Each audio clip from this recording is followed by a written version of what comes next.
Le marché immobilier ne se retournera pas. À partir du moment où les prêteurs, les établissements financiers ou les banques estiment que le prix de l'immobilier va continuer à monter, dans ce cas-là, qu'est-ce qu'on va faire les banques? Les banques ne peuvent, en réalité, jamais perdre quand elles font des prêts immobiliers. Puisque si elles prêtent à un individu qui n'est plus capable à un moment donné de rembourser, ben, elles saisissent la maison, elles la revendent, et comme entre-temps le prix a augmenté, ben, elles font un profit. Donc soit l'emprunteur rembourse comme prévu toutes ses mensualités, auquel cas tout va bien, soit il ne rembourse pas, et je dirais que pour la banque, c'est à peu près du pareil au même. Je me demande même si elle n'a pas plutôt intérêt à saisir la maison, puisqu'elle pourrait faire un profit supplémentaire. Donc à partir du moment où tous ces prêteurs anticipent une perpétuation de la hausse du prix de l'immobilier, eh bien qu'est-ce qu'ils vont faire? À partir du moment où les crédits sont disponibles massivement grâce à la politique d'expansion du crédit de la Réserve fédérale, eh bien ils vont aller chercher, c'est bien ce qui s'est passé, les emprunteurs, le plus d'emprunteurs possible pour les amener vers ce secteur dans lequel ils vont investir. Et à partir du moment où ils estiment que la tendance à la hausse ne se renversera pas, ils investissent quasiment sans le moindre risque. C'est pile je gagne, face je ne peux pas perdre. Alors je termine un petit mot sur la titrisation, parce qu'il y a deux aspects majeurs de l'innovation financière dans cette période. Il y a donc le développement, on l'a vu, des prêts à taux variables, et il y a également la titrisation des emprunts immobiliers qui ont été transformés en obligations et revendus par paquet. Bon, donc ça entraîne un certain nombre de questions. Je dirais que dans la perspective autrichienne, la titrisation, exactement d'ailleurs comme les emprunts à taux variables, ne sont pas des causes de la crise. Ce sont des effets de la création monétaire. Et dans le cas de la titrisation, en fait, la conséquence de la titrisation, ça a été la revente de ces emprunts immobiliers sous forme d'obligations dans le monde entier, dans les banques du monde entier. Et donc ça a servi, au moment du retournement immobilier, à disséminer la crise économique. Mais la perspective autrichienne ici me semble parfaitement cohérente avec les données, avec l'explication. Ce n'est pas l'innovation financière par elle-même qui a créé la crise, ni dans son aspect des prêts à taux variables, ni dans son aspect d'utilisation. Les prêts à taux variables ont certes fragilisé l'économie, la titrisation, la vente des obligations dans les banques du monde entier a disséminé en fait la crise, mais ne l'ont pas causée. La cause, c'est véritablement l'éclatement de la bulle, et la cause de la bulle, c'est la création monétaire, comme on l'a vu. Donc, ces innovations financières sont un aspect majeur du cycle, mais pas sa cause. Et je conclus brièvement, ici, en reprenant l'explication autrichienne. Alors, les éléments d'observation que j'ai présentés ne suffisent pas vraiment à prouver, évidemment, ne peuvent pas prouver la théorie autrichienne, ne peuvent même pas prouver qu'elle s'applique. Il faut faire un travail supplémentaire d'argumentation, il faut voir de quelles autres explications on dispose du phénomène qui s'est produit, et montrer que l'explication autrichienne est supérieure aux autres. Parce que là, on pourrait me dire, oui, mais c'est trop facile, on a un schéma théorique et on va picorer comme ça à droite à gauche uniquement les données empiriques qui justifient l'explication. Donc, il y a un travail supplémentaire à faire. Bon, j'en ai fait une partie, bien d'autres ont fait ce travail d'analyse critique. Il faut prendre les explications alternatives et montrer qu'elles ne tiennent pas la route. Pour, d'une part, asseoir l'explication autrichienne sur les données historiques, et d'autre part, montrer que c'est bien la meilleure explication par rapport aux autres. Cette crise des sous-primes, dans la perspective autrichienne, c'est très clair, ce n'est pas une crise du marché libre, comme malheureusement on l'entend dire partout, pourquoi pas du libéralisme sauvage tant qu'on y est. Non, c'est une crise typique qui résulte de l'interventionnisme gouvernemental dans les affaires monétaires.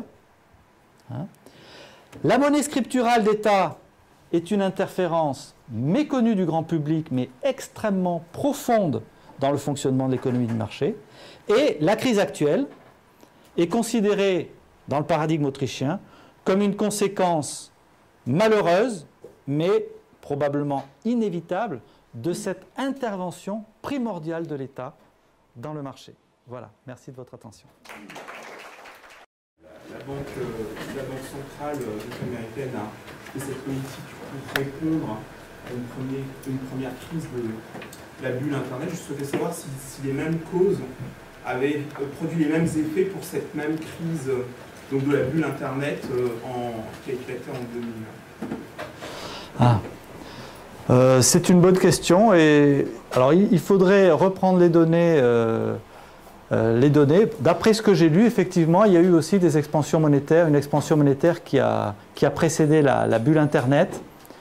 Maintenant, je ne peux pas répondre de façon affirmative. La crise Internet a été plus modeste. Donc, de toute façon, on n'a pas eu une expansion de crédit aussi massive que celle qu'on a eue là, ici. Bon, là c'est quand même énorme. Donc, il n'y a pas eu l'équivalent. Et la crise l'explosion de la bulle Internet, je dirais, a eu des effets beaucoup plus modestes, mais je dirais, sans avoir les éléments ici pour vous le prouver, qu'elle a été précédée par une expansion du crédit également. Ouais. Ici et ensuite, il y a deux autres phénomènes qui sont les règles locales d'urbanisme, c'est-à-dire l'augmentation de 90% des prix immobiliers, je pense que c'est l'indice Schiller. Oui, c'est celui-là, oui. Par région, et quand on regarde par région, on voit qu'il y a vraiment des très fortes disparités. Absolument, oui. Deuxième point, c'est l'État américain qui pousse à la roue pour que les banques prêtent absolument aux ménages modestes. Et comment? Si on retire ces deux éléments, est-ce que les causes monétaires seules, selon vous, auraient été capables de créer une bulle immobilière et un choc similaire? Ah oui. Les causes monétaires seules, là, elles sont énormes, elles auraient suffi.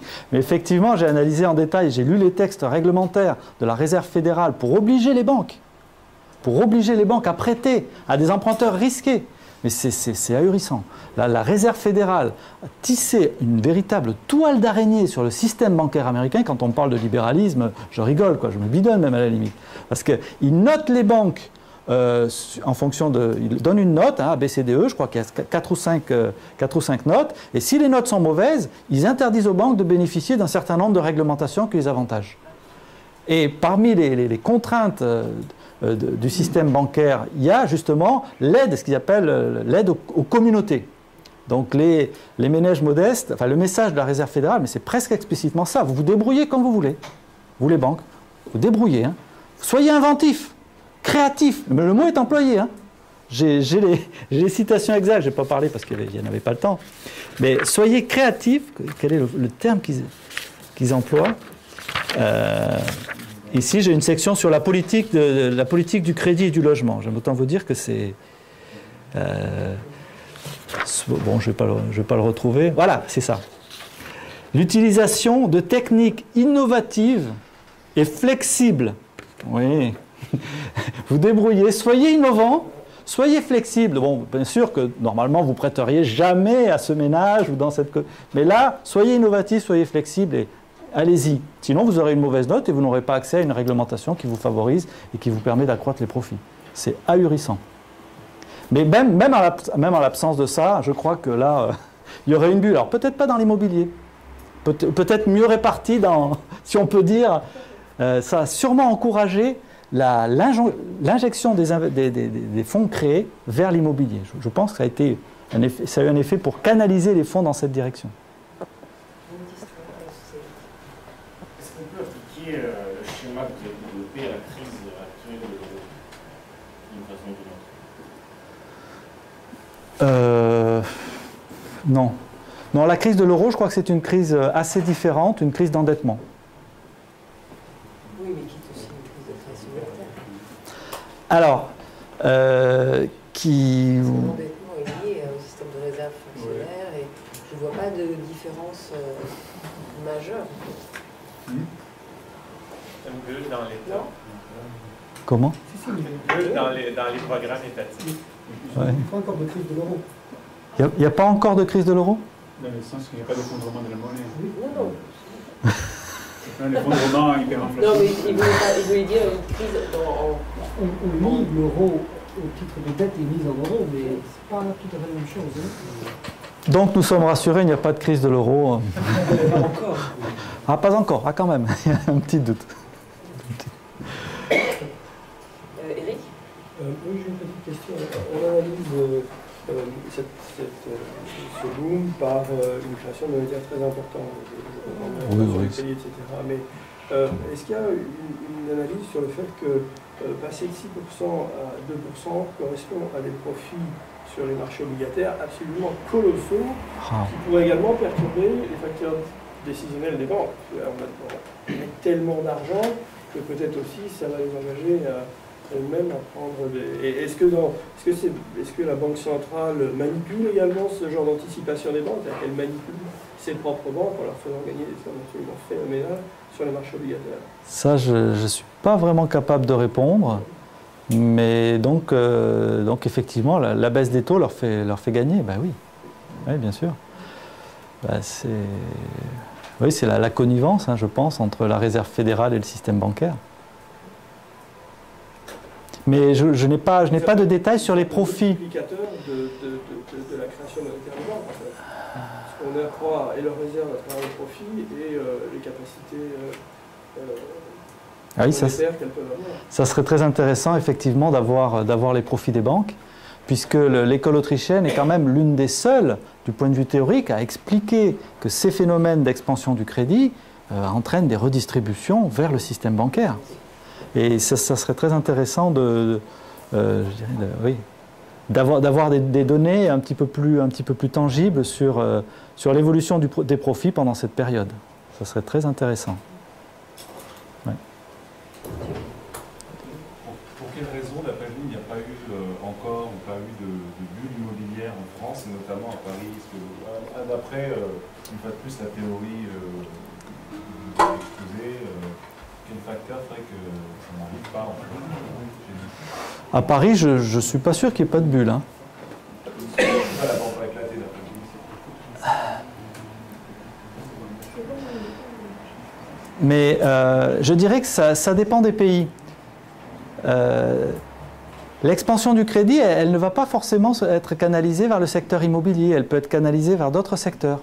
Aux États-Unis, justement, c'est ce dont on parlait juste avant, il y a eu par la politique du logement et la politique du crédit de la Réserve fédérale, il y a eu une canalisation vers ce secteur immobilier. Mais ce n'est pas une nécessité, ça peut avoir des conséquences sur d'autres secteurs que le secteur immobilier.